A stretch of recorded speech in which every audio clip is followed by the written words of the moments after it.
Hello， 大家好，歡迎收睇 Paymore Game PMG 節目啊！咁今日同大家做一個開箱，就係關於呢一隻 Razer Raju Gaming Controller。咁呢一隻 Razer 出品嘅 PS4 手掣呢，有 PS4 官方認可之外呢，亦都係 design for e-sport 嘅。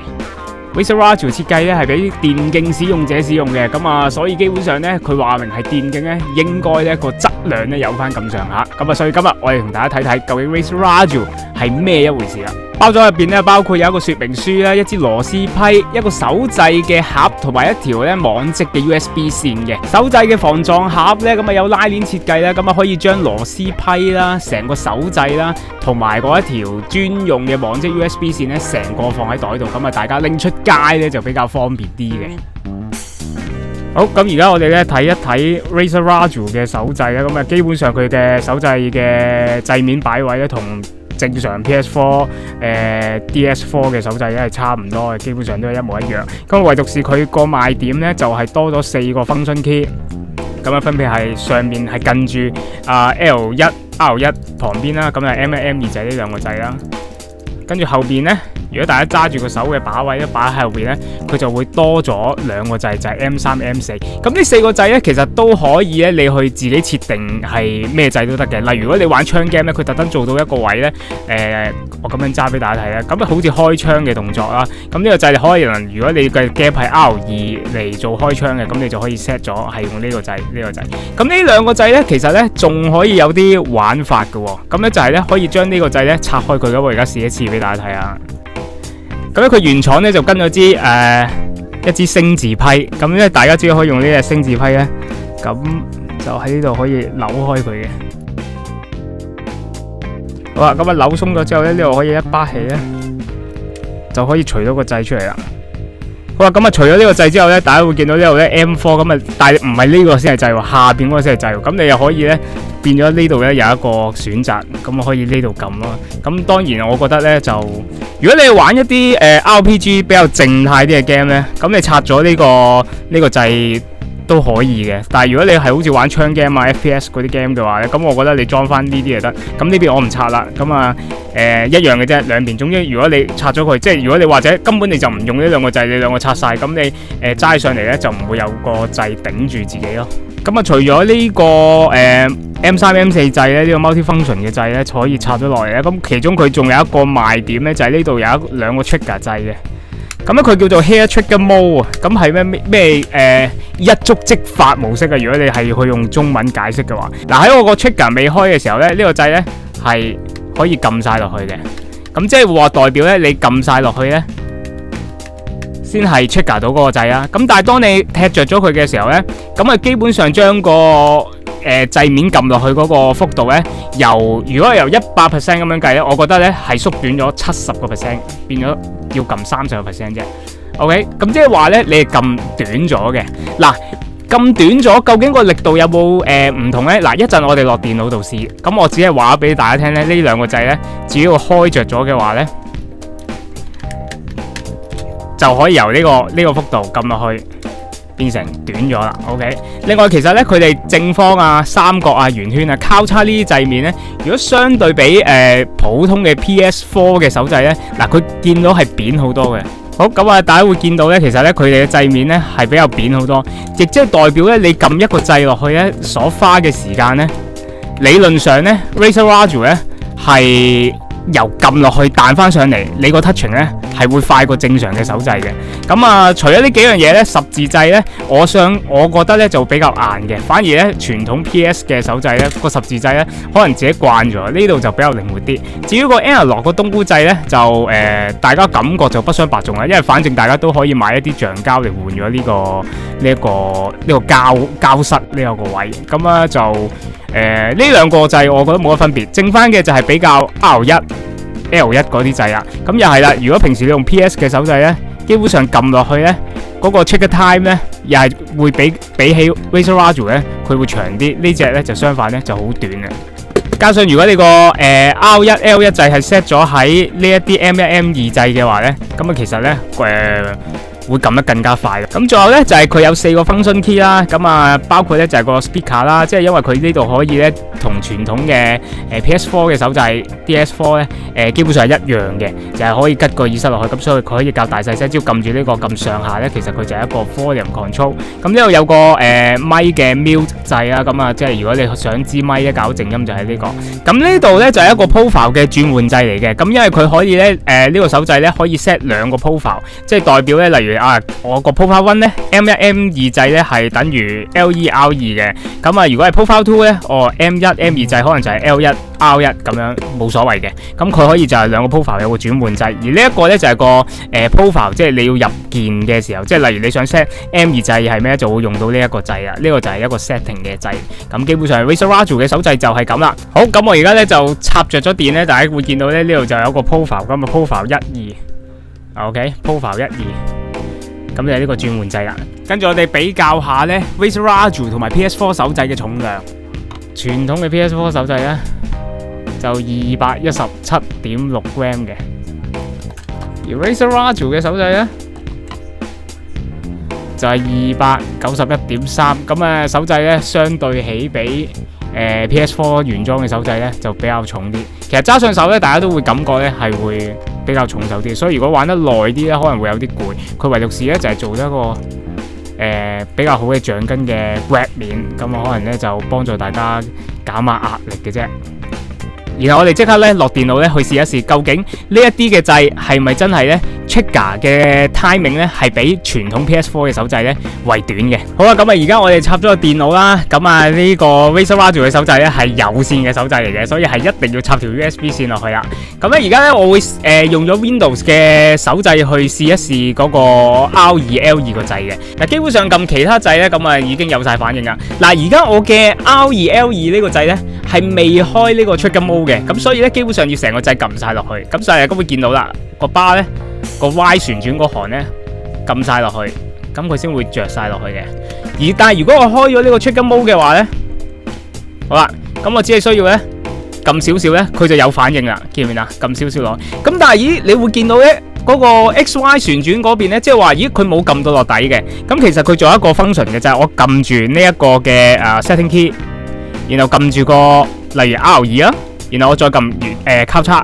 咁佢會震一震嘅即刻。咁大家見到我而家再撳 R2 落去啊，見唔見啊？一撳輕輕力咧，佢就即刻將即係等於平時你撳到落底啦。嗱，而家 X 未係嘅，我又係啦，撳咗 setting 掣，然後再撳 L2 撳交叉 activate 佢。呢個就係佢所謂嘅叫做 hair trigger mode 一觸即發模式啊。OK， 咁而家咧即係話代表咧，其實你撳少少咧，就等於咧呢個掣咧撳晒落底嘅啦已經。OK， 咁5、6呢一啲咧就係個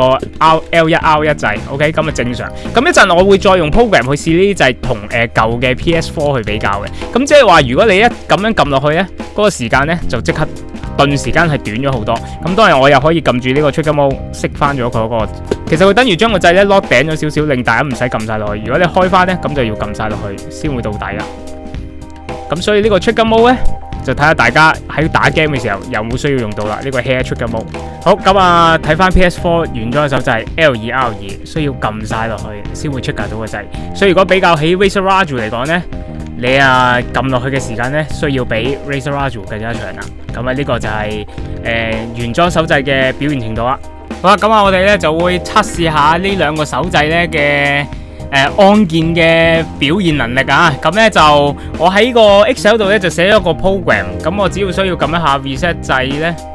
然之後咧佢就會用2秒時間咧咁去 count 我究竟撳咗幾多下交叉 ，OK， 例如咁樣撳咗10下咧 ，OK， 我再撳落去咧，佢個鐘停咗咧就冇反應噶啦。咁我哋將會比較淨係撳個交叉掣同埋個 R2 掣，咁咧 Razer Radio 咧將會試埋個 hair trigger mode 同埋個平常正常嘅 mode。咁我將佢平放個手掣啦，然之後咧我就先撳呢個PS4 呢個手掣。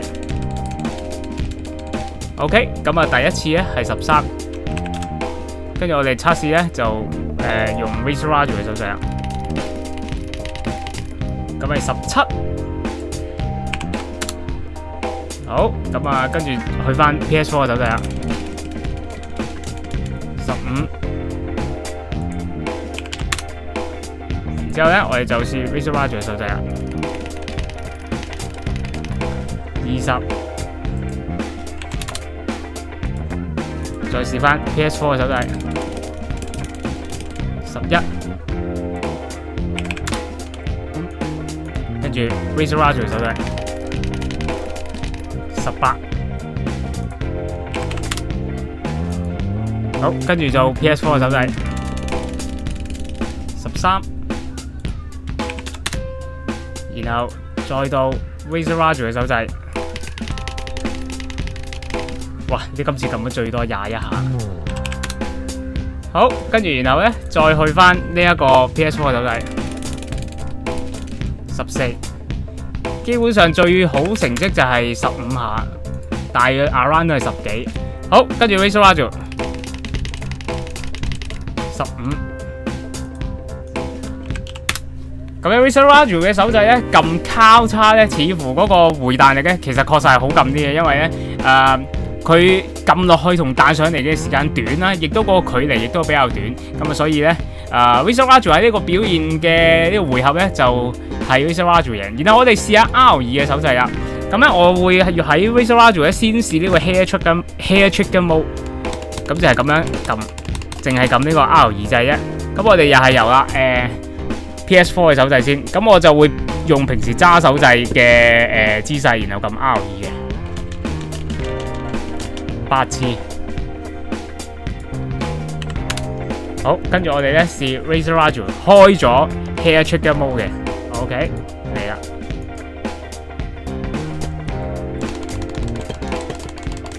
，13次，第二個回合換翻 PS4 嘅手掣，9次 hair trigger mode。Razer Roger 12次，好，然之後變翻 PS4 嘅手掣10次，跟住 Razer Roger 嘅手掣都係10次，第4回合13次。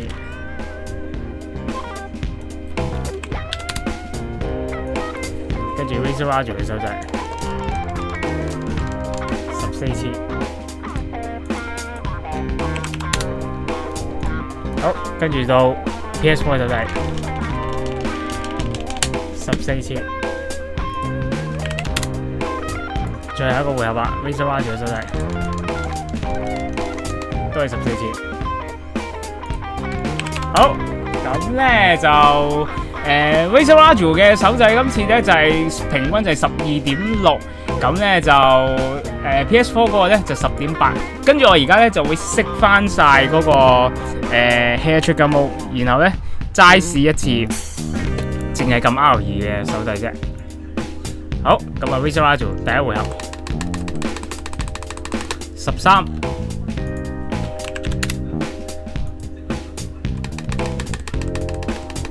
12、